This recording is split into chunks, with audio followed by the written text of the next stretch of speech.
Hello friends, आज हम समावेशी शिक्षा के बारे में डिस्कस करेंगे। समावेशी शिक्षा सीटेट के लिए बहुत ही इम्पोर्टेंट है, तो हम लोग आज उसके विभिन्न तथ्यों को जानेंगे। समावेशी शिक्षा से हमारा तात्पर्य वैसी शिक्षा प्रणाली से है जिसमें सभी शिक्षार्थियों को बिना किसी भेदभाव के सीखने और सिखाने का समान अवसर मिले।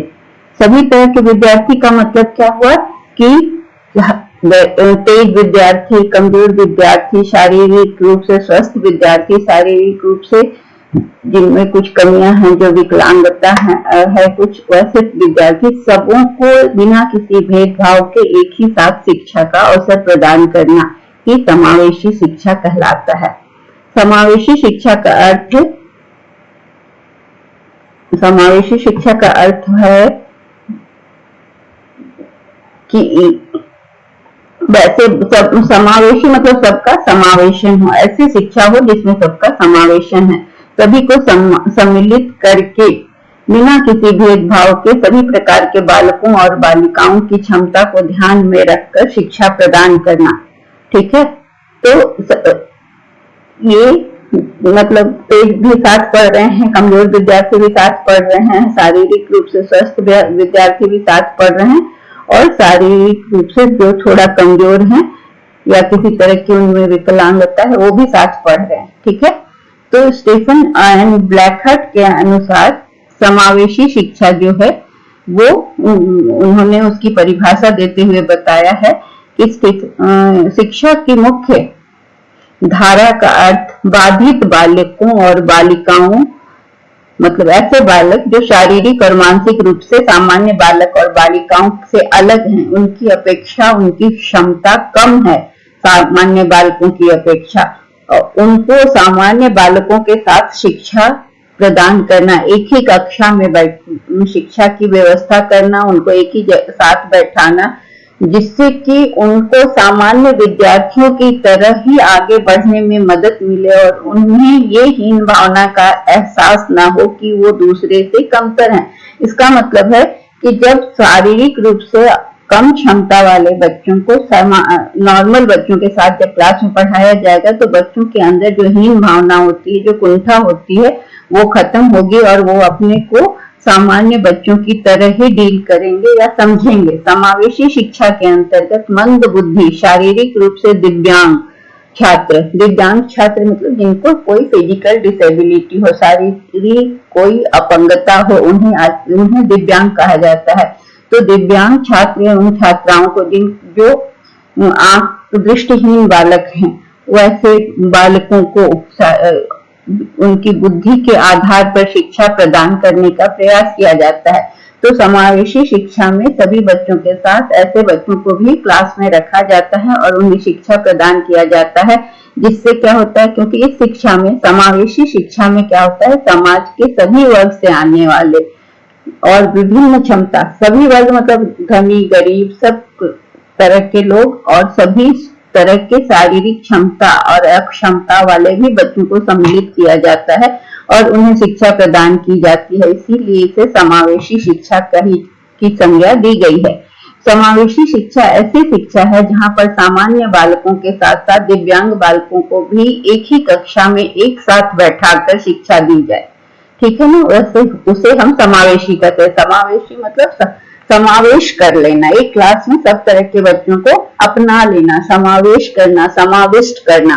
अतः इस प्रकार हम समझ सकते हैं कि समावेशी शिक्षा, जिसे इंक्लूसिव एजुकेशन भी कहा जाता है, एक ऐसी शिक्षा प्रणाली है जिसमें शिक्षा का समावेशीकरण यह बताता है कि विशेष शैक्षणिक आवश्यकताओं की पूर्ति के लिए एक सामान्य छात्र और एक दिव्यांग को, एक सामान्य नॉर्मल चाइल्ड और एक दिव्यांग जो फिजिकली डिसेबल्ड है किसी तरह से, इसको हम लोग आजकल क्या कहते हैं, फिजिकली डिसेबल्ड ना कहते डिफरेंटली एबल्ड कहते हैं। ऐसे बच्चों को हम कहते हैं कि वो डिफरेंटली एबल्ड है, डिफरेंटली एबल्ड।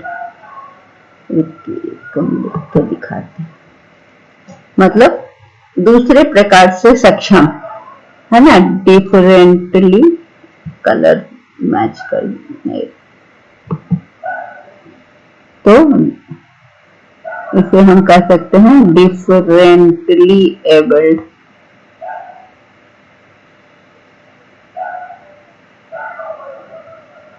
डिफरेंटली एबल्ड ऐसे बच्चे जो होते हैं वो दूसरे तरह से योग्य माने जाते हैं। शारीरिक रूप से अगर वो उनकी क्षमताओं में कुछ कमी होती है तो दूसरे तरह से कोई न कोई विशेष गुण उनको ईश्वर का प्राप्त होता है। ईश्वर जिसको कोई चीज की कमी देते हैं तो उसे कोई एक अलग से दूसरा गुण प्रदान कर देते हैं, इसलिए उन्हें डिफरेंटली एबल्ड भी कहा जाता है। तो इसमें क्या है कि आवश्यकताओं की विशेष शैक्षणिक आवश्यकताओं की पूर्ति के लिए एक सामान्य छात्र और एक दिव्यांग को समान शिक्षा प्राप्ति के अवसर मिलने चाहिए, क्योंकि हमारे देश में संविधान, हमारा देश का संविधान यही कहता है कि 6 से 14 साल के सभी बच्चों को आर्टिकल 45 में कहा गया है कि सभी को शिक्षा प्राप्त करने का समान रूप से अवसर मिलना चाहिए और सबों को शिक्षा प्राप्त करने का अधिकार है। इसमें एक सामान्य छात्र एक दिव्यांग छात्र के साथ विद्यालय में अधिकतर समय बिताता है, मतलब कि सब मिल के रहते हैं। वहां पर ये भेदभाव खत्म हो जाता है कि वो दिव्यांग है या वो शारीरिक रूप से अक्षम है, इस तरह की कोई भावना नहीं होती है। ठीक है।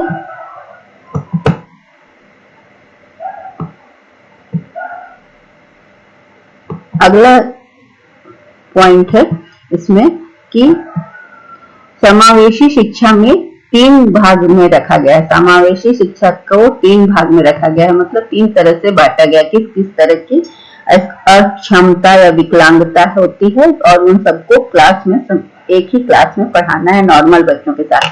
तो पहला है फिजिकल डिसेबिलिटी, ऐसे बच्चे जिनकी शारीरिक विकलांगता है या मानसिक विकलांगता है, मतलब जिनको शारीरिक या मानसिक, शारीरिक फिजिकल मतलब वह शारीरिक है ना, और दूसरा है लर्निंग डिसेबिलिटी, जिसको कि सीखने में, पढ़ने में, जो स्लो लर्नर हैं, जिनको डिसलेक्सिया है, जिनको मैथ से डर लगता है, पढ़ने की विकलांगता मतलब अशक्तता है, जो पढ़ नहीं सकते हैं, जिनको लर्निंग में डिफिकल्टीज होती है, जो और बच्चों की तुलना में धीरे धीरे सीखते हैं या नहीं सीख पाते हैं। और फिर वैसे बच्चे जो अनुसूचित जाति के हैं, अनुसूचित जनजाति, scheduled caste, scheduled tribe and निर्धन और पिछड़े वर्ग के बच्चे।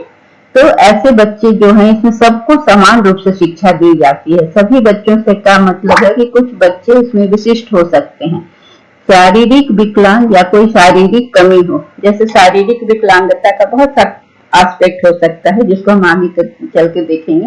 वो चलने में दिक्कत हो सकती है, बैठने में, हाथ में प्रॉब्लम, मतलब शरीर के किसी अंग में विकलांगता हो, सुनाई न दे, चलने में कठिनाई हो, या मानसिक विकलांगता हो, या लिखने पढ़ने में कठिनाई महसूस करे, जो अन्य बच्चों से कमजोर हो सकते हैं। तो ऐसे बच्चों को क्या होता है कि समावेशी शिक्षा में ये जो स्पेशल चिल्ड्रन होते हैं, जिनके शरीर में किसी तरह की कमी होती है, विशिष्ट बच्चों के कहलाते हैं। ऐसे बच्चों की में जो छुपी हुई योग्यता है, विशिष्ट मतलब ऐसे बच्चों में कोई न कोई योग्यता होती है, इसको हम लोग कहते हैं ईश्वर का जो होता है ये देन, उसे नेचर ऑफ कॉम्पेंसेशन कहते हैं कि एक चीज ईश्वर कम देता है तो कोई ना कोई दूसरा गुण उसमें दे देता है। तो अगर उन्हें सब बच्चों के साथ नॉर्मल शिक्षा के केंद्र में शिक्षित किया जाए तो और उनमें जो छुपी हुई योग्यता है उसका को उभारा जाए तो वो शिक्षा जो है होगी वो समावेशी शिक्षा होगी और उनके लिए विशिष्ट शिक्षा होगी। आज केवल प्रतिभाशाली बच्चों को ही केवल न बढ़ावा दिया जाए बल्कि सभी प्रकार के कमजोर और पिछड़े बच्चे, अनुसूचित जाति और जनजाति के बच्चों पर अगर उचित ध्यान दिया जाएगा, अगर उन सबको बराबरी में लेकर शिक्षा दी जाएगी, हो सकता है कि उनके साथ ज्यादा मेहनत करना पड़े तो उनके साथ थोड़ा टीचर ज्यादा मेहनत करें, उनके लिए स्पेशल एडुकेटर रखा जाए, थोड़ा खर्चीला ज्यादा होगा क्योंकि उनकी विकलांगता को ध्यान में रखते हुए उनके हिसाब से शिक्षा की व्यवस्था की जाए तो ये बच्चे भी मुख्य धारा में आ सकते हैं और मुख्य धारा में आकर अपनी योग्यताओं का विकास कर देश की उन्नति में योगदान करेंगे। क्योंकि देश का कोई भी वर्ग अगर पिछड़ा रह जाता है शिक्षा में तो देश के वो प्रगति के मुख्य धारा में नहीं आता है तो वो प्रगति में बाधक होता है, देश का विकास अवरुद्ध होता है। इसलिए ये सरकार की चेष्टा है कि सभी लोगों को मुख्य धारा में लाकर देश के विकास में सबों का योगदान हो और सबों को अवसर मिले ताकि वो देश को आगे बढ़ाने में काम आ सके। अब यहाँ पर है कि प्रतिभाशाली बच्चा, यहाँ पर छूट गया है, प्रतिभाशाली बच्चा जो है वो जिसको सब कुछ आता है, वो सब कुछ जल्दी जल्दी सीख जाता है, तो क्या हम उसके लिए अलग स्कूल बनाते हैं? आखिर एक क्लास में कुछ बच्चे बहुत तेज होते हैं और बाकी बच्चे औसत होते हैं, तो वो प्रतिभाशाली बच्चा आखिर औसत बच्चों के साथ तो पढ़ता है, तो क्या उसके लिए अलग स्कूल जब नहीं होता है तो फिर सभी बच्चों को, जो बच्चा कमजोर है, जो किसी तरह से शारीरिक रूप से अशक्त है, उसको भी उसी स्कूल में पढ़ाना चाहिए। तो इससे क्या होगा कि उस बच्चे में कभी कोई हीन भावना या कुंठा नहीं आएगी और उसका मानसिक विकास सही होगा, मतलब मन से वो प्रसन्न रहेगा, नॉर्मल रहेगा, तो उसके अंदर की जो भी प्रतिभा होगी वो उभर के आएगी और वो खुशी खुशी उसमें अपना योगदान कर पाएगा। भारतीय संविधान में समता, स्वतंत्रता, सामाजिक न्याय एवं व्यक्ति की गरिमा को प्राप्य मूल्यों के रूप में निरूपित किया गया है। समता मतलब सब लोग समान हैं, स्वतंत्रता, सबको स्वतंत्रता है कि वो अपनी शिक्षा ग्रहण कर सके अपने मन लायक स्कूल में या शिक्षा संस्थान में। सामाजिक न्याय, सोशल जस्टिस और व्यक्ति की गरिमा को, किसी को उसके शारीरिक विकलांगता की वजह से उसे हीन भाव से ना देखा जाए, उसको डिमोरलाइज ना किया जाए, तो इसलिए उसकी गरिमा और को निरूपित किया गया। भारतीय संविधान सभी व्यक्तियों को इक्वल राइट्स देता है और सम्मान पाने का भी हक देता है। तो इसका मतलब है कि शिक्षा कैसी होनी चाहिए? समावेशी शिक्षा। ये सारी चीजें जो मूल्य हैं भारतीय संविधान के, वो समावेशी शिक्षा की ओर इशारा करते हैं कि बच्चों को अलग थलग करके ना पढ़ाया जाए, उनमें ये भावना न लाई जाए कि तुम सबसे अलग हो, तुम में ये कमी है, ये कमी। उन्हें सभी बच्चों के साथ अगर शिक्षा मिलेगी, समावेशी शिक्षा इस दिशा में बहुत ही सकारात्मक रोल अदा कर सकता है। हमारा संविधान जाति, वर्ग, धर्म, आय एवं लैंगिक आधार पर किसी भी प्रकार के विभेद का निषेध करता है। कोई भी डिस्क्रिमिनेशन नहीं होना चाहिए, चाहे वो जाति के आधार पर हो या धर्म के या वर्ग के आधार पर या आय के आधार पर या जेंडर के आधार पर। लैंगिक का मतलब हुआ कि लड़का लड़की या और भी तीसरा जेंडर भी हमारे संविधान में उसको भी अधिकार दिया गया है, ट्रांसजेंडर को। तो किसी भी आधार पर विभेद नहीं होना चाहिए और इस प्रकार एक समावेशी समाज की स्थापना का आदर्श प्रस्तुत करता है। हमारे संविधान में एक समावेशी समाज की कल्पना की गई है, परिकल्पना की गई है और आदर्श स्थापित किया गया है, जिसमें सभी प्रकार के लोग मिलकर एक समानता और समता के साथ रहें, जिन्हें सभी अधिकार प्राप्त हैं जो एक सामान्य व्यक्ति को प्राप्त है, जिसके परिप्रेक्ष्य में बच्चों को सामाजिक, जातिगत, आर्थिक, वर्गीय, लैंगिक, शारीरिक एवं मानसिक दृष्टि से भिन्न देखे जाए।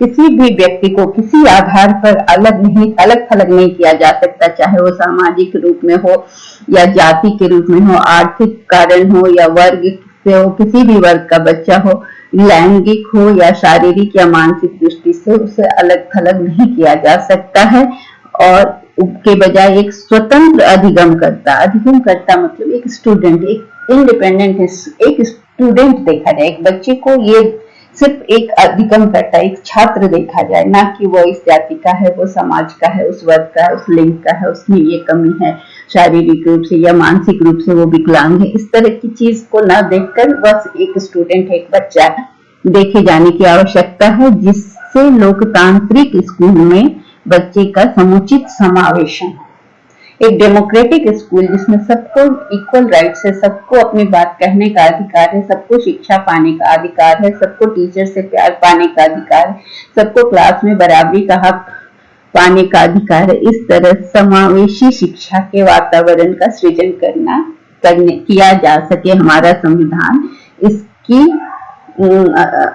इसका आदेश देता है, बल्कि इसकी अनुशंसा करता है। तो हमें वैसी ही शिक्षा व्यवस्था लाने के लिए समावेशी शिक्षा की व्यवस्था पर जोर दिया गया है, जिसमें कि इन सभी आधारों पर इन सभी बातों में से किसी भी आधार पर बच्चों में भेदभाव नहीं किया जा सकता है। समावेशी शिक्षा का महत्व एवं आवश्यकता। क्यों ये आवश्यक है? समावेशी शिक्षा प्रत्येक व्यक्ति के लिए उच्च और उचित उम्मीदों के साथ उसकी व्यक्तिगत शक्तियों का विकास करती है। क्या है कि कोई भी अगर उसको सामान्य स्कूल में पढ़ेगा, सामान्य बच्चों के साथ पढ़ेगा, तो उसकी जो उसकी अंदरूनी शक्तियां हैं, अंदरूनी जो गुण है, उसकी जो प्रतिभा है, उसका विकास होगा, क्योंकि वो कुंठित नहीं रहेगा। कुंठित नहीं होगा तो हर चीज में वो आगे बढ़कर हिस्सा लेगा और सफल भी होगा। समावेशी शिक्षा अन्य छात्रों को अपनी उम्र के साथ कक्षा के जीवन में भाग लेने और व्यक्तिगत लक्ष्यों पर काम करने हेतु अभिप्रेरित करती है। ठीक है, क्योंकि वो अपने उम्र के बच्चों के साथ जब साथ साथ पढ़ेगा तो वो उस उम्र के बच्चों को जो जो सीखना चाहिए, जो जो करना चाहिए, उसको करने के लिए वो मोटिवेट होगा, अभिप्रेरित होगा। समावेशी शिक्षा बच्चों को उनके शिक्षा के क्षेत्र में और उनके स्थानीय स्कूल की गतिविधियों में उनके माता पिता को भी शामिल करने की वकालत करते हैं, क्योंकि समावेशी शिक्षा में वैसे बच्चे जो किसी भी शारीरिक या मानसिक रूप से कमजोर हैं, उनके माता पिता को सम्मिलित करने की आवश्यकता होती है, क्योंकि बहुत जगह बच्चों को लेकर जाने की आवश्यकता होती है। तो बच्चे जो खुद से नहीं जा सकते हैं, वहाँ माता पिता उनको लेके चलते हैं। तैयारी करवानी होती है किसी प्रतियोगिता या किसी चीज के लिए, तो माता पिता का उसमें उनकी सहभागिता जरूरी होती है। समावेशी शिक्षा सम्मान और अपनेपन की स्कूल संस्कृति के साथ साथ व्यक्तिगत मतभेदों को स्वीकार करने का अवसर प्रदान करती है। क्या होता है कि जब आप नॉर्मल बच्चे भी सब बच्चे एक साथ पढ़ते हैं, तो सब बच्चों को आपस में एक दूसरे के लिए कंसर्न होता है, वो एक दूसरे के प्रति भावना, उनकी सहयोग की भावना उत्पन्न होती है, मदद करने की, प्रेम, अपनापन, ये सारी भावनाएं उत्पन्न होती हैं। तो इससे क्या होता है कि मतभेद जो होता है या कोई दूरी जो होती है वो खत्म हो जाती है। समावेशी शिक्षा अन्य बच्चों एवं स्वयं के व्यक्तिगत आवश्यकताओं और क्षमताओं के साथ साथ प्रत्येक का व्यापक विविधता के साथ दोस्ती का विकास करने की क्षमता का विकास करती है। मतलब कि जब कोई बच्चा क्लास में आ जाता है, तो जब तक आता नहीं है, दूर से लोग देखता है तो उसको एक्सेप्ट करने में दिक्कत होती है। जब वो क्लासमेट हो जाता है तो सब लोग उससे दोस्त बन जाते हैं। बल्कि यूं कहें कि ऐसे बच्चों के दोस्त सबसे ज्यादा होते हैं जो हर समय उसको मदद करने के लिए भी तत्पर होते हैं और उससे दोस्ती करने के लिए भी। तो इस प्रकार कुल मिलाकर यह समावेशी शिक्षा समाज के सभी बच्चों को मुख्य धारा से, क्या होगा कि सारे बच्चे जब एक ही तरह के स्कूल में पढ़ेंगे तो समाज की मुख्य धारा से जुड़ेंगे, क्योंकि हर जगह वो आगे बढ़ेंगे, पार्टिसिपेट करेंगे, तो उनको उनके अंदर के कुंठा तो खत्म होगी ही, और साथ ही समाज में उनका एक्सेप्टेंस बढ़ेगा, सारे बच्चे उनको स्वीकार करेंगे। तो इसका उद्देश्य क्या है? समावेशी शिक्षा का उद्देश्य है बच्चों में विशिष्ट बच्चों का पहचान करना और किसी भी प्रकार की असमर्थता का पता लगाकर उनको दूर करने की कोशिश करना। जो बच्चे विशिष्ट स्पेशल चाइल्ड कहलाते हैं, ऐसे बच्चे स्पेशल चाइल्ड मतलब उनको कुछ विशेष ध्यान देने की आवश्यकता है। ऐसे बच्चों को थोड़ा सा ज्यादा ध्यान देने की आवश्यकता होती है, तो इसके लिए स्पेशल एजुकेटर की भी व्यवस्था की जाती है, जो ऐसे बच्चों को डील करने में एक्सपर्ट होते हैं। तो ऐसे बच्चों को पहचानना और उनकी असमर्थता को पता लगाकर उनको दूर करने की कोशिश करना, और विशिष्ट बच्चों को आत्मनिर्भर बनाकर उन्हें सामाजिक की मुख्य धारा में जोड़ना। आत्मनिर्भर बनाने के लिए उनको की शारीरिक क्षमता के अनुसार, मानसिक क्षमता के अनुसार कुछ कार्य सिखाना, कोई चीज सिखाना, सो दैट कि वो आत्मनिर्भर बन सके। लोकतांत्रिक मूल्यों के उद्देश्यों को प्राप्त करना। लोकतांत्रिक मूल्य क्या है? सामाजिक, आर्थिक, कोई भी समता, समानता, सामाजिक और आर्थिक रूप से भी वर्ग भेद, सामाजिक भेद, जातिगत भेद, ये सब दूर करना। ये सारे लोकतांत्रिक मूल्य हैं जो जिनके हर भारत के हर नागरिक में ऐसे लोकतांत्रिक मूल्यों का विकास होना आवश्यक है। जागरूकता की भावना का विकास होना।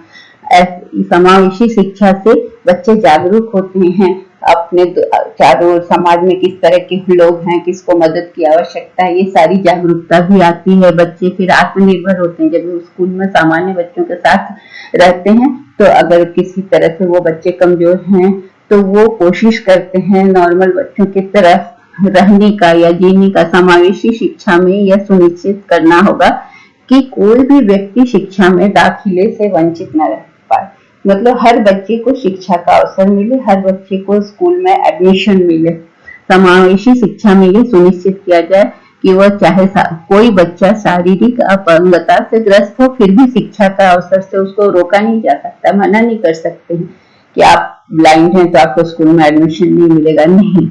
किसी भी स्कूल में उनको जाने से रोका नहीं जाएगा। और इसमें ये सुनिश्चित किया जाए कि शारीरिक विकलांगता और मानसिक रूप से अपंग बच्चों को पढ़ाने लिखाने के लिए शिक्षक संस्थाओं को, गैर शैक्षिक संस्थाओं को विशेष व्यवस्था की जानी चाहिए। वही मैंने बताया, स्पेशल एजुकेटर की व्यवस्था की जाए जो ऐसे बच्चों को पढ़ाने के लिए ट्रेनिंग लिए हों। इस शिक्षा के अंतर्गत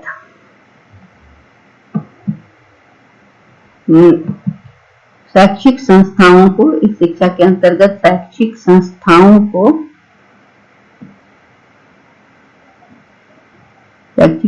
का कर्तव्य होता है कि वह सुनिश्चित करे कि ऐसे बच्चे जो शहर से दूर हैं उनके लिए हॉस्टल की व्यवस्था हो, ताकि उन बच्चों को आने जाने की तकलीफ ना हो। अब हम देख रहे हैं कि किस तरह का बच्चों को समावेशी शिक्षा में, मतलब शारीरिक या मानसिक रूप से अपंग माना गया है। तो ये डिसेबिलिटी एक्ट जो है 1995 में और नेशनल ट्रस्ट एक्ट 1999 के हिसाब से ये समावेशी शिक्षा अधिनियम में इन 10 क्राइटेरिया के बच्चों को शामिल किया गया है। पहला है ब्लाइंडनेस, जिनको देखने, मतलब दिव्यांग में दृष्टि दोष, जिनको दृष्टि की बाधा हो, देख नहीं पाए, लो विजन, जिनको कम दिखता हो, लेप्रोसी से जो क्योर होके आए हैं, फिर जिनको सुनाई कम पड़ता हो, हियरिंग एम्पेयरमेंट, लोकोमोटर डिसेबिलिटी का मतलब है हाथ और माइंड का कोऑर्डिनेशन नहीं होना, मतलब कि वो जो माइंड का इंस्ट्रक्शन, हाथ का इंस्ट्रक्शन दोनों एक साथ काम नहीं, मतलब कोई भी स्किल वाला काम करने में उनको दिक्कत होती है। मेंटल रिटार्डेशन, जो मानसिक रूप से पिछड़े होते हैं। मेंटल इलनेस, कुछ जिनको मानसिक बीमारियां होती हैं। ऑटिज्म ऐसा होता है जिसमें कि बच्चों को कुछ समझ नहीं आता है, मतलब वो बोल नहीं पाते हैं, वो देखते हैं, मतलब ये। फिर सेरेब्रल पाल्सी में क्या होता है कि ये बच्चे पूरी तरह मेंटली रिटार्डेड होते हैं। और एक होता है मल्टीपल डिसेबिलिटी, जिनमें बहुत सारी डिसेबिलिटी होती है, शारीरिक, सुन नहीं पाते हैं, चल नहीं पाते हैं, शरीर से अपंग होते हैं, इस तरह की डिसेबिलिटी वाले इतने लोगों को शारीरिक रूप से और मानसिक रूप से अपंग माना गया है, और जिनको समावेशी शिक्षा अधिनियम के तहत स्कूल में दाखिला मिल सकता है, उनका कानूनी हक होता है।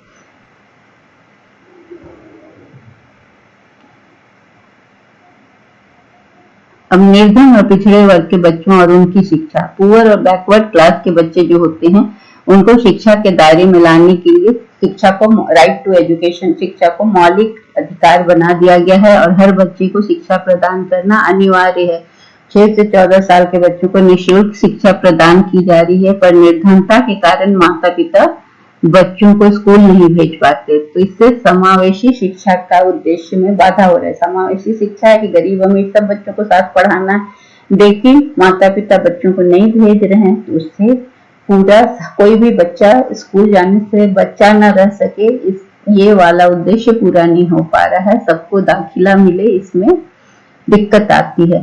फिर शिक्षा का अधिकार नियम जो 2009 को, राइट टू एजुकेशन था जो 2009 को लागू हुआ, उसके अनुसार बच्चों को निःशुल्क और अनिवार्य शिक्षा दिया की व्यवस्था की गई है। और निर्धनता की समस्या को देखकर मध्याह्न भोजन का स्कीम लाया गया है, मिड डे मील का, जिससे कि माता पिता उन्हें स्कूल भेजें। फिर चाइल्ड लेबर का लॉ भी किया गया है कि 14 साल तक के कम बच्चों से काम ना कराया जाए, ताकि वो स्कूल जा सके। तो इसलिए राज्य सरकारों द्वारा पिछड़े वर्ग के बच्चों के लिए कार्यक्रम बहुत सारा चलाया जा रहा है, जिससे कि बच्चे स्कूल जाएं और उन्हें बहुत सारा स्कूल में स्कूल ड्रेस, किताबें, ये सारी चीजें दी जा रही हैं, ताकि उन्हें गरीबी की वजह से पढ़ाई से वंचित न रहना पड़े। कुछ कार्यक्रम है जिसमें बालकों के लिए मुफ्त किताबों की व्यवस्था करना, मुफ्त स्कूल पोशाक और छात्रावास जहां रहने खाने का फ्री हो, इस सभी स्तरों पर निःशुल्क शिक्षा की व्यवस्था की जा रही है। अनुसूचित जाति और जनजाति के बच्चों की शिक्षा के खराब स्तर के कारण सरकार उनके लिए भी बहुत सारे नियम और कानून बनाए हैं जिससे उन बच्चों को शिक्षा में आगे बढ़ने का अवसर मिल रहा है और अब वो शिक्षा प्राप्त कर बड़े बड़े सरकारी पदों पर भी जा रहे हैं। तो अनुसूचित जाति और जनजाति के बच्चों की शिक्षा के खराब स्तर के कारण क्या क्या हैं? पहला है कि विद्यालय में अनुसूचित जनजाति के बालकों का प्रवेश कम होता है। ये धीरे धीरे बढ़ रहा है जब से फ्री एजुकेशन हुआ है। अध्यापक द्वारा उनके शिक्षण के प्रति खराब दृष्टिकोण से, शिक्षक का दृष्टिकोण खराब होने से क्या होता है, बच्चे स्कूल जाना नहीं चाहते हैं। बौद्धिक क्षेत्र में पिछड़े होना, इंटेलेक्चुअली थोड़ा पुअर होते हैं क्योंकि उनके माता पिता या उनके फोर फादर्स शिक्षा से वंचित होते हैं, तो घर में वो माहौल नहीं मिलता है। गरीबी के कारण भी शिक्षा का स्तर अच्छा नहीं होता। वो स्कूल रेगुलर न जाकर कभी काम करने चले जाते, कभी लकड़ी चुनने चले जाते हैं, कभी जलावन लाने चले जाते हैं। इन वर्ग में शिक्षा के महत्व और प्रचार प्रसार का अभाव होता है। अभी क्या हो रहा है, अभी समावेशी शिक्षा तो है, लेकिन बहुत सारे बच्चों को अभी कोरोना के टाइम में क्या हो रहा है कि मोबाइल से पढ़ाई हो रही है। अब जिन बच्चों के पास मोबाइल नहीं है उनको बहुत दिक्कत हो रही है। ऐसे बहुत सारे बच्चे हैं जिनके पास फोन नहीं है, एंड्रॉइड फोन नहीं है, नेट नहीं है, पैसे नहीं है कि नेट पैक डलवा सके। तो ऐसे बच्चों में क्या हो रहा है कि वो वंचित रह जा रहे हैं, पिछड़ जा रहे हैं और बच्चों की तुलना में। तो इनके लिए सामुदायिक शिक्षा की व्यवस्था होना चाहिए, सामुदायिक भवन होना चाहिए जहाँ बड़ा टीवी लगा हो, जहाँ गांव के सारे बच्चे, इसके लिए मुखिया लोग को कुछ काम करना चाहिए ताकि ऐसे बच्चों को जो ऑनलाइन पढ़ाई हो रही है उसका वो फायदा उठा सकें। अनुसूचित जाति और अनुसूचित जनजाति के लिए शिक्षा तथा अन्य अधिकारों से वंचित समुदायों के उत्थान के लिए